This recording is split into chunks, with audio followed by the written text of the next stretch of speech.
Ay! Oh. Ay! Bakit? Bakit ka? Masama pakiramdam mo, ha?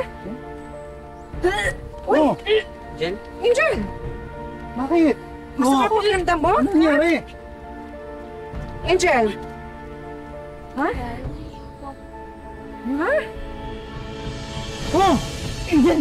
Angel! Angel! Angel! Angel! Mrs., Mister, huwag po sana kayo mabibigla. Lalo na at minora de edad po yung pasyente. Pero buntis po kasi ang anak ninyo at confirmed po ito. Ano? Baka nagkakamali lang kayo, Dok. Buntis po si Angel. Dok, 14 anyos pa lang ho ang anak ko. Inosente pa ho siya. Wala siyang alam sa mga bagay na yan. May alam po ba kayo na nakarelasyon niya or meron po ba siyang nabanggit tungkol dito?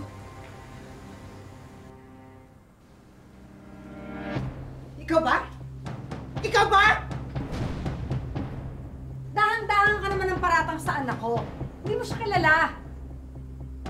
Sumagot ka! Ano, Lloyd? Marami nakakita sa inyo na lagi kayo magkasama! Akala mo hindi ko alam, ha?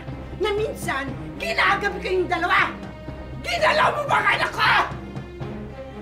Ha? Lloyd, nagsabi ka ng totoo. Pinalang mo si Angel. Hayop ka! Ino, namin sinasadya. Hindi namin nakalain na magkakaganto eh. Ah! Kalalaki ka! Tama na! Pumutayin kita! Pumutayin kita! Hayop ka! Yung anak ko!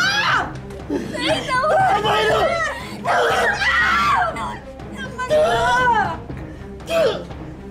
Hayop ka! Pakukulong kita! Nilapastangan mo anak ko!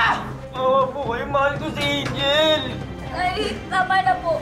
Kasalanan po namin itong dalawa, Nay. Hayop ka! Hayop! Nilapastangan mo anak! Ikaw ang ginagawa mo, ha? Harapin mo yung anak ko! Konsididora ka! Mabaya ka kasi! Kaya ganyan yung anak mo! Tama na! Hindi ako kumigidora! Mabaya ka, ina! Mapapala ka sa'yo na anak mo! Ay, tama na po yan! 14 anyos ang anak ko! 14 anyos ang anak ko! Pagbabayaran mo to, hayop ka.